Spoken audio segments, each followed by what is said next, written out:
আসসালামু আলাইকুম রহমতুল্লাহি ওবরাকাতু। সুধী দর্শক ও শ্রোতা, আমন্ত্রণ জানাচ্ছি বিজয় টিভির মাহে রমজানুল মোবারক উপলক্ষে বিশেষ আয়োজন বিআরবি কেবল প্রেজেন্টস ইসলাম ও রমজান অনুষ্ঠানে। পুরো অনুষ্ঠান জুড়ে আপনাদের সাথে আছি আমি মাসউদ রিজভী। আপনারা জানেন, প্রতিদিন এ সময় আমরা নতুন একজন অভিজ্ঞ প্রাজ্ঞ আলোচককে নিয়ে নতুন একটি গুরুত্বপূর্ণ বিষয় নিয়ে কথাবার্তা বলি। এই অনুষ্ঠান থেকে আমরা জীবন ঘনিষ্ঠ অনেক সমস্যার সমাধান জানতে পারি। আজও তার ব্যত্যয় ঘটবে না। আজকে আমরা আলোচনা করার জন্য একটি বিষয় নির্ধারণ করেছি। আজ আমরা আলোচনা করব ইসলামে শ্রমের অধিকার। গুরুত্বপূর্ণ তাৎপর্যপূর্ণ এই বিষয় নিয়ে কথা বলার জন্য আমাদের বিজয় টিভির স্টুডিওতে আমন্ত্রণ জানিয়েছি একজন বিদগ্ধ প্রাজ্ঞ অভিজ্ঞ ইসলামী চিন্তাবিদ ও শিক্ষাবিদকে। আমাদের সাথে রয়েছে ডক্টর মোহাম্মদ রাজাউল হোসাইন, সহযোগী অধ্যাপক, ইসলামিক স্টাডিজ বিভাগ, জগন্নাথ বিশ্ববিদ্যালয়, ঢাকা। আসসালামু আলাইকুম রহমতুল্লাহি ওয়া বারাকাতুহু। ওয়ালাইকুম আসসালাম রহমতুল্লাহি ওয়া বারাকাতুহু। কেমন আছেন? আলহামদুলিল্লাহ। রমজান কেমন কাটছে? আল্লাহর শুকর। শুকরান, জাযাকাল্লাহ।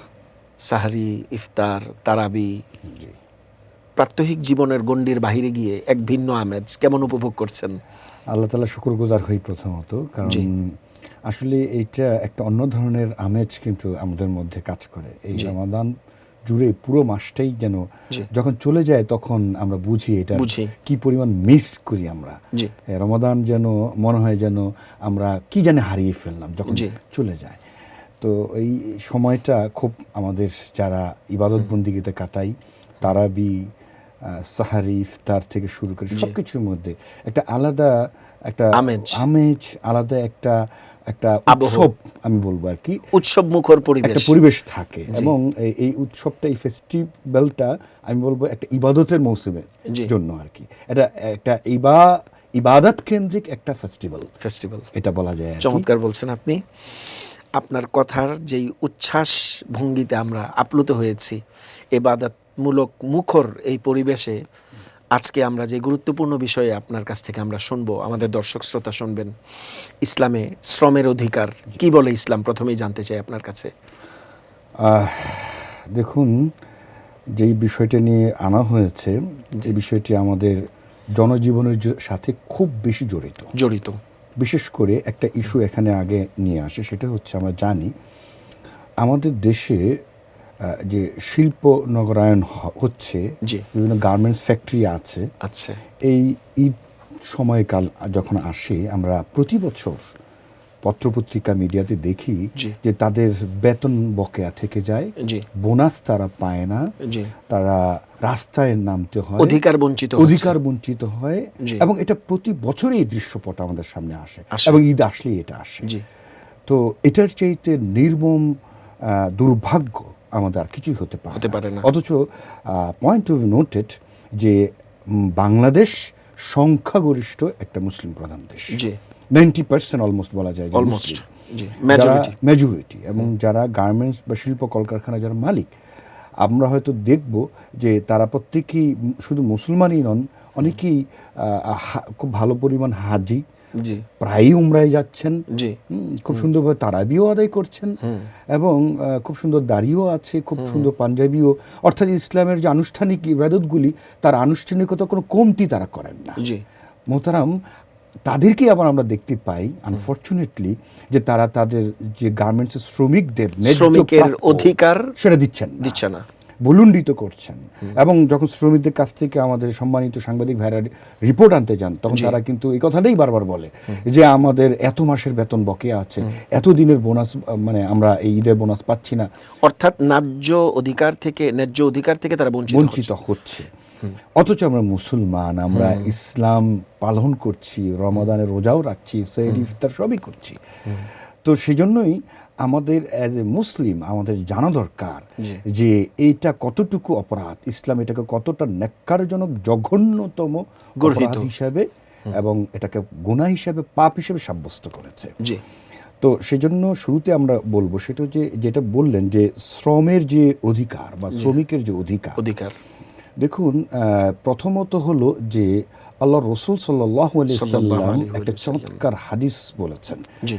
সেটা হচ্ছে যে আমরা যখন কোনো শ্রমিককে নিয়োগ করব, তার আগে আমরা যেন তার সাথে নেগোশিয়েট করে নেই। জি, অর্থাৎ তার যে মজুরিটা হবে, তার যে বেতন হবে, পারিশ্রমিক নির্ধারিত হবে, নির্ধারণ করে যেন নেওয়া হয়। জি, তো সেই জন্য আল্লাহ রাসূলুল্লাহ সাল্লাল্লাহু আলাইহি ওয়াসাল্লাম বলেছেন যে নিষেধ করেছেন, আন্না রাসূলুল্লাহ সাল্লাল্লাহু আলাইহি ওয়াসাল্লাম নাহা আনিল ইস্তিজার আল আজির, তিনি নিষেধ করেছেন যে এমন যে হাত্তা ইউবাইয়িনু লাহু উজরা, যতক্ষণ না তার পারিশ্রমিকটা নির্ধারিত না হয় ততক্ষণ পর্যন্ত তার কাছ থেকে কোনো শ্রম নেওয়া যাবে না। এটা আল্লাহ রাসূলুল্লাহ সাল্লাল্লাহু আলাইহি ওয়াসাল্লাম নিষেধ করেছেন। জি, এর মানে এখানে কিন্তু একটা উসুল আমরা পেয়ে গেলাম, মূলনীতি আমরা পেয়ে গেলাম।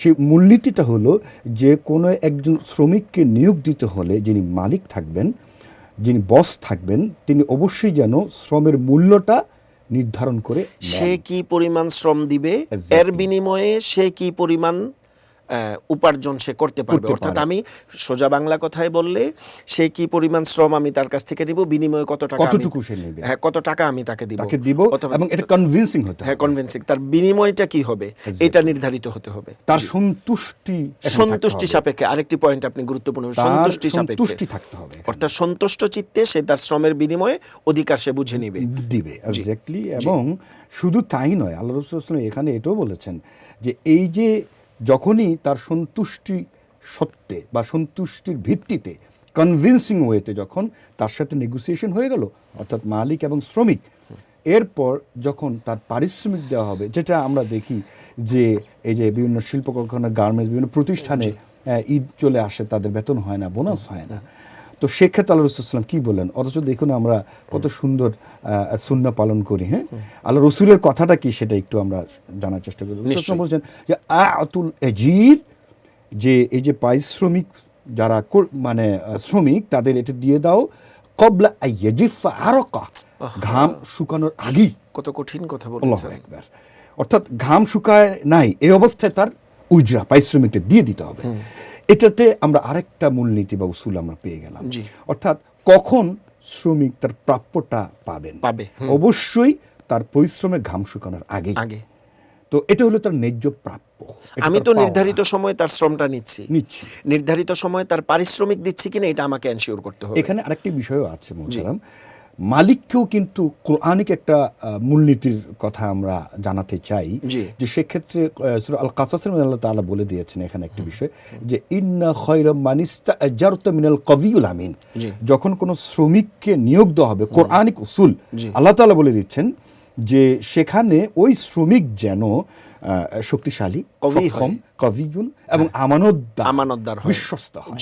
অন্তত এই দুটি গুণ মাথায় রেখে শ্রমিক নিয়োগ দিতে হবে।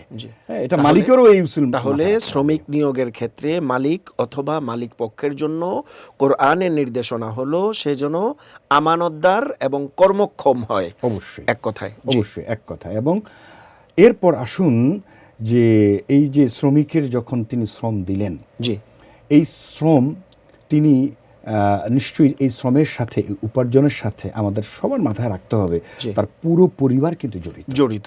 অর্থাৎ তার এই উপার্জন যদি সময় মতো তাকে প্রদান করা না হয়, তিনি একাই এটার ভোগান্তির শিকার হন না, তার পরিবারটা কিন্তু খাওয়ার উপরে চাপ আসবে, পড়ার উপরে আসবে, সবকিছু। অর্থাৎ তার দৈনন্দিন জীবনই কিন্তু ব্যাহত হবে। তো আমরা কেন জানি এই বোধ আমাদের থাকে না, আনফরচুনেটলি। আর আল্লাহ রাসূলুল্লাহ সাল্লাল্লাহু আলাইহি ওয়াসাল্লামের যে হাদিসগুলি আমরা কিছুটা বলার চেষ্টা করলাম, সেখানে তো আমরা যেতেই পারি না। রাসূলুল্লাহ সাল্লাল্লাহু আলাইহি ওয়াসাল্লাম যে আমাদেরকে নির্দেশনা দিলেন, সেখানে তো আমাদের জন্য একটা বিশাল একটা ফারাক এখানে রয়ে গিয়েছে। তো এই জন্য সবসময় আমাদেরকে মাথায় রাখতে হবে যে আল্লাহ রাসূলুল্লাহ সাল্লাল্লাহু আলাইহি ওয়াসাল্লাম আরেকটি হাদিস আমি উচ্চারণ করতে চাই, যে রাসূলুল্লাহ সাল্লাল্লাহু আলাইহি ওয়াসাল্লাম বলেছেন যে এই যে একজন শ্রমিকের যে শ্রম এবং তার পারিশ্রমিক প্রদানের ক্ষেত্রে কেউ যদি গরিমসি করে, দীর্ঘ সূত্র মতিল্লুল গানিয়্যু যুলমুন, আল্লাহ রাসূলুল্লাহ সাল্লাল্লাহু আলাইহি ওয়াসাল্লাম বলছেন যে এই ধরনের ধনী যারা আছেন, মনিব আছেন, মালিক আছেন, তারা যদি তার শ্রমিকের শ্রম দিতে বিলম্ব করেন, দীর্ঘসূত্রিতা করেন, আল্লাহ রাসূলুল্লাহ সাল্লাল্লাহু আলাইহি ওয়াসাল্লাম বলছেন এটা কিন্তু জুলম। অর্থাৎ ওই শ্রমিকের প্রতি জুলুম করা হলো। মালিক আর মালিক থাকলেন না, তিনি জালিম হলেন, অন্যায়কারী হলেন। নিশ্চয়ই এর জন্য কঠোর এবং ভয়ঙ্কর শাস্তির বিধান আছে। শুনবো আমরা আপনার কাছে এই বিষয়ে আরো কিছু কথা। তা একটি বিরতির পর শুধু দর্শক ও শ্রোতা, আপনারা দেখছেন বিজয় টিভির মাহে রমজানুল মোবারক উপলক্ষে বিশেষ আয়োজন বিআরবি কেবলস প্রেজেন্টস ইসলাম ও রমজান। আলোচনা করছিলাম ইসলামে শ্রমিকের অধিকার নিয়ে। এই বিষয়ে আমরা আরও বিস্তারিত শুনব আমাদের বিজ্ঞ আলোচকের কাছে। সময় হয়েছে ছোট্ট একটি বিরতি নেয়ার। আশা করি বিজয় টিভির সাথেই থাকবেন।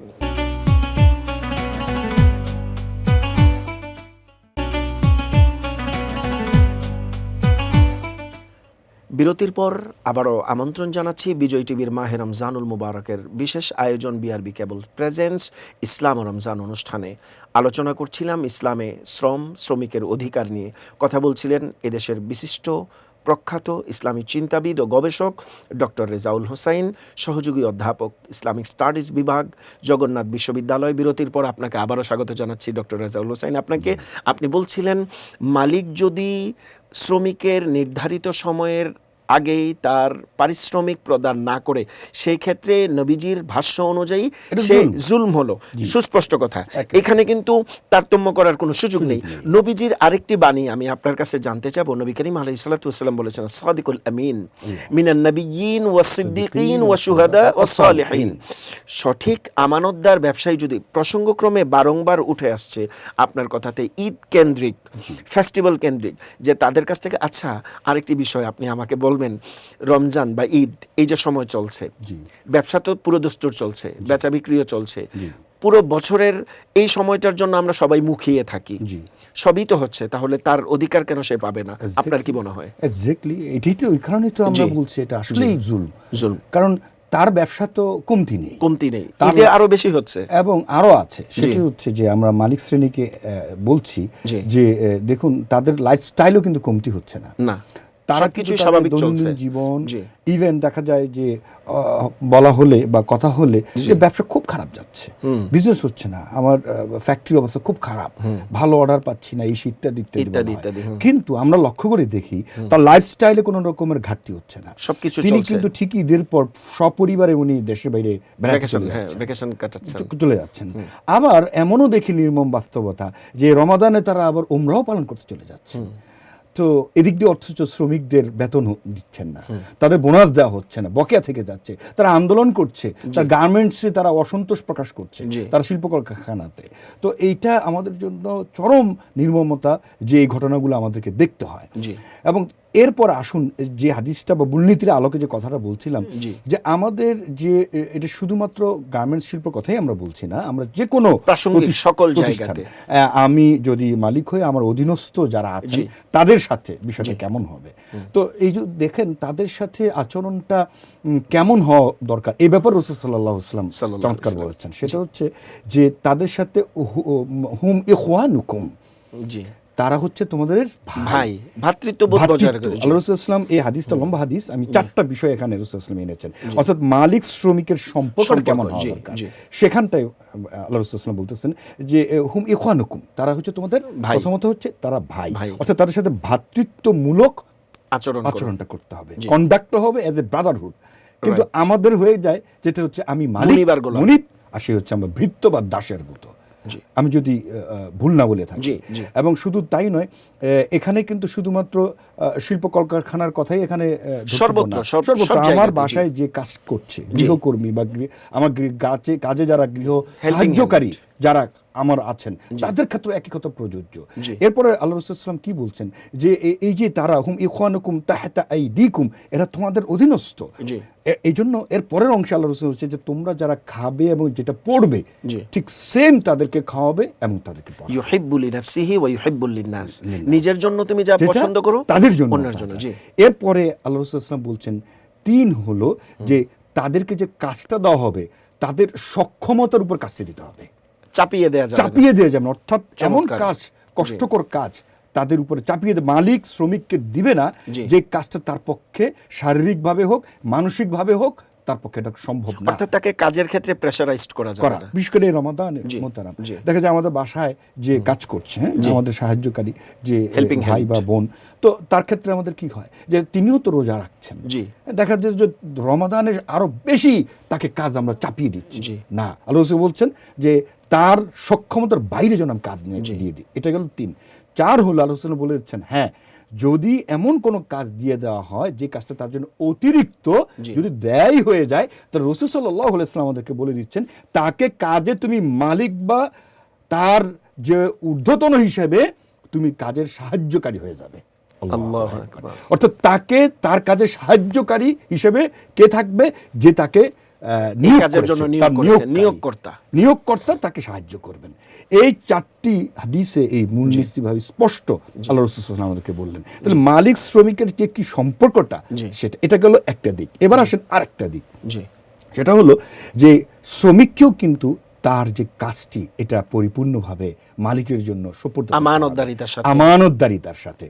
এবং আল্লাহ রাসূল সাল্লাল্লাহু আলাইহি ওয়াসাল্লাম একটা চমৎকার হাদিস বলেছেন যে ইন্নাল্লাহা ইউহিব্বু মিনাল আমেল, সেই সকল যারা কাজ করছে, হ্যাঁ, শ্রমিক, তাদেরকে আল্লাহ তাআলা ভালোবাসেন যারা ইযা আমিলা, যখন তারা কাজটা করে,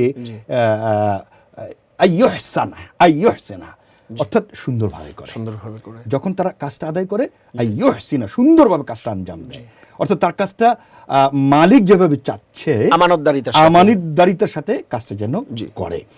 এবং আরেকটি হাদিস আল্লাহ রাসূল সাল্লাল্লাহু আলাইহি ওয়াসাল্লাম বলেছেন যে সেই শ্রমিক ওয়াল আব্দুল মামলুক, যারা 3টা শ্রেণীর কথা আল্লাহ রাসূল বলেছেন, তার মধ্যে একটি হচ্ছে এই শ্রেণী যাদেরকে দ্বিগুণ বেশি সওয়াব প্রদান করা হবে। তার মধ্যে একটি হলো যে ওল আব্দুল মামলুক ইজা আদ্দা হাক্কাল্লাহ, যখন আল্লাহর হক সে আদায় করলো, ও আদ্দা মানে মালিকের যে হক, অর্থাৎ হক, যে শ্রমিক আল্লাহর হক আদায় করলো এবং তার মালিকের হক আদায় করলো, আল্লাহ রাসূল সাল্লাল্লাহু আলাইহি ওয়াসাল্লাম বলছেন সেই শ্রমিক আল্লাহর কাছে দ্বিগুণ সওয়াবের অধিকারী হয়ে যাবেন। আচ্ছা, এই ক্ষেত্রে ডক্টর রাজাউল হোসেন আপনার কাছে আমরা আসবো। একটি প্রাসঙ্গিক একটি বিষয়, মালিক তার শ্রমিককে নিয়োগ দিয়েছেন, অতিরিক্ত কাজ করিয়েছেন, সওয়াব সে পেল, কিন্তু তার নির্ধারিত কর্মঘণ্টার পরে অতিরিক্ত সে যে শ্রম দিয়েছে বা কাজ করেছে ওভারটাইম হিসাবে মালিকের কাছে তার প্রাপ্তির ক্ষেত্রে, তার পারিশ্রমিকের ক্ষেত্রে সে যদি কোনো দাবি থাকে সেটা ন্যায্য হবে কিনা এবং সেটার অধিকার সে রাখে কিনা, ইসলাম কি বলে? এটি দেখুন, যদি তার সাথে এগ্রিমেন্টটা হয়, তাদের সাথে যদি চুক্তিটা এমন হয় যে আমি এই সময়টুকু আপনার কাজে আমি শ্রম দিব, এরপর অতিরিক্ত যদি তার কাছ থেকে শ্রম নেওয়া হয় ওভারটাইম, এটা প্রতিষ্ঠানের ক্ষেত্রে হতে পারে, আমাদের ঘর বাড়িতে হতে পারে, হোয়াটএভার, সেক্ষেত্রে তাকে অবশ্যই, সে যদি অতিরিক্ত সময়ের জন্য অতিরিক্ত তার প্রাপ্য দাবি করে, তাকে অবশ্যই মালিককে সেটা দিতে হবে। অর্থাৎ এই ক্ষেত্রে তাকে যদি না দেয়া হয় বা কোনো কারণ দর্শানো হয়, সেক্ষেত্রে এটা তার প্রতি জুলুম করা হবে, অবশ্যই জুলুম হবে, কারণ তার থেকে তিনি তার কাজটা বুঝে নিয়েছেন, কিন্তু তার প্রাপ্যটা তিনি দেন নাই, অর্থাৎ তার প্রাপ্য বিনিময় থেকে তাকে বঞ্চিত করা হলো। ইসলাম নিরুৎসাহিত করেছে এবং আমাদের মালিক পক্ষ এই ব্যাপারে সচেতন হবেন এবং তার শ্রমিকের অধিকার, তার হক আদায় করতে হবে। এবং একটি বিষয় আপনি প্রশ্ন করেছিলেন যে যদি এমন হয় যে শ্রমিক দিলেন তার যে শ্রম, অথবা মালিকের যে প্রাপ্য, মালিক শ্রমিক থেকে যে প্রাপ্য সেটাও শ্রমিক দিলেন না, দুই ক্ষেত্রেই হতে পারে। কিন্তু আমরা কিন্তু একপক্ষীয় কথা আলোচনা করছি না, আমরা ভাইস ভার্সা আলোচনা করছি। দুই দিক থেকেই কিন্তু দুই স্টেক হোল্ডারের অধিকার আছে, কর্তব্য আছে, দুই ধরনের স্টেক হোল্ডার, এবং মালিকের যেমন আছে শ্রমিকের ব্যালেন্সড, একদম সমন্বয় এবং দুইটা ভারসাম্য, সেই ব্যাপারে আমরা কথা বলছি। তো সেক্ষেত্রে আল্লাহ তাআলা যেটি সূরা আল মুতাফফিফিনের মধ্যে বলে দিয়েছেন, দেখুন, যদিও মুতাফফিফিনে বলা হচ্ছে ওজনে মাপের কথা, কিন্তু মুফাসসিরিন এই আয়াতগুলো দিয়ে বলেছেন এটা জীবনের প্রত্যেকটা ক্ষেত্রেই কিন্তু এটা হবে। সেটা কি? ওয়াইলুল লিল মুতাফফিফিন, সেই সব তাদের জন্য হচ্ছে যারা ওজনে কম দেয় বা এই ধরনের যারা ইনসাফ বহির্ভূত কাজ করে। মুফাসসিরিনগণ এর ব্যাখ্যা এইভাবে বলেছেন, যারা কি করছে যে যখন তারা মেপে দিচ্ছে, ইযা তালু আলা নাস ইয়াস্তাউফুন ওয়া ইযা কালুহুম আও ওয়াজানুহুম ইউখসিরুন, যখন তারা ওজন দিচ্ছে তখন তারা একটু কম দিচ্ছে, আর যখন নিচ্ছে তখন তারা বেশি নিচ্ছে। মানে এই যে ব্যত্যয় ঘটানো, অর্থাৎ মানে তার প্রাপ্য, এখানে শুধুমাত্র ওজন পাল্লা এটার কথা কিন্তু বলা হচ্ছে না।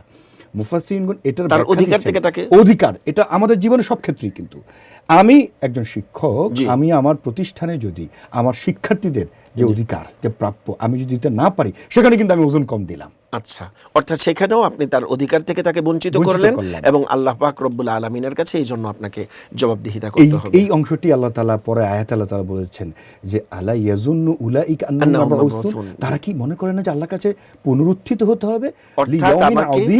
অর্থাৎ সেই দিবসে আমাকে আসতে হবে, আল্লাহর দরবারে দাঁড়াতে হবে এবং আমার স্বীয় কৃতকর্মের জন্য আমাকে জবাবদিহিতার জায়গাতে দাঁড়াতে হবে এবং জবাব আমাকে যথাযথভাবে। ইয়াউমা ইয়াকুমুন নাসু লিরাব্বিল আলামিন। চমৎকার বলছিলেন ডক্টর রাজাউল হোসেন, আমরা তন্ময় হয়ে শুনছিলাম। আপনাকে আরও অন্য কোনো বিষয় নিয়ে আমরা শুনবো আপনার কাছে অন্য আরেকদিন। আজকে আমাদেরকে সময় দেওয়ার জন্য আপনাকে আন্তরিকভাবে ধন্যবাদ জানাচ্ছি। শুধু দর্শক ও শ্রোতা, আমরা শুনছিলাম ইসলামে শ্রমিকের মর্যাদা, দুপক্ষের করণীয় কি, আমরা কি করব, আমাদের করণীয় বর্জনীয় গুরুত্বপূর্ণ আলোচনা করেছেন আমাদের আজকের সম্মানীয় অতিথি। আপনারা দেখছেন বিজয় টিভির মাহে রমজানুল মোবারকের নিয়মিত আয়োজন বিআরবি কেবলস প্রেজেন্টস ইসলাম ও রমজান। আমরা আমাদের আজকের আলোচনার যে প্রতিপাদ্য, এটা আমরা হৃদয়ঙ্গম করব, আমাদের ব্যক্তি জীবনে এর প্রতিফলন করব, আমরা মানব, আমরা জানব, আমাদের বাস্তবিক জীবনে আমরা প্রতিনিয়ত এই শিক্ষাকে হৃদয়ে লালন করব, বাস্তবিক জীবনে আমরা তার প্রতিফলন ঘটাবো। তবেই আমাদের এই আয়োজনের সার্থকতা হবে বলে আমরা মনে করছি। আগামীকালকে একই সময়ে আমরা আবারও আসবো ইনশাআল্লাহ, নতুন কোনো বিষয় নিয়ে, ভিন্ন কোনো অতিথির সাথে। ততক্ষণ ভালো থাকবেন, সুস্থ থাকবেন, এই প্রত্যাশায় আজকের মতো এখানেই বিদায় নিচ্ছি। আল্লাহ হাফেজ।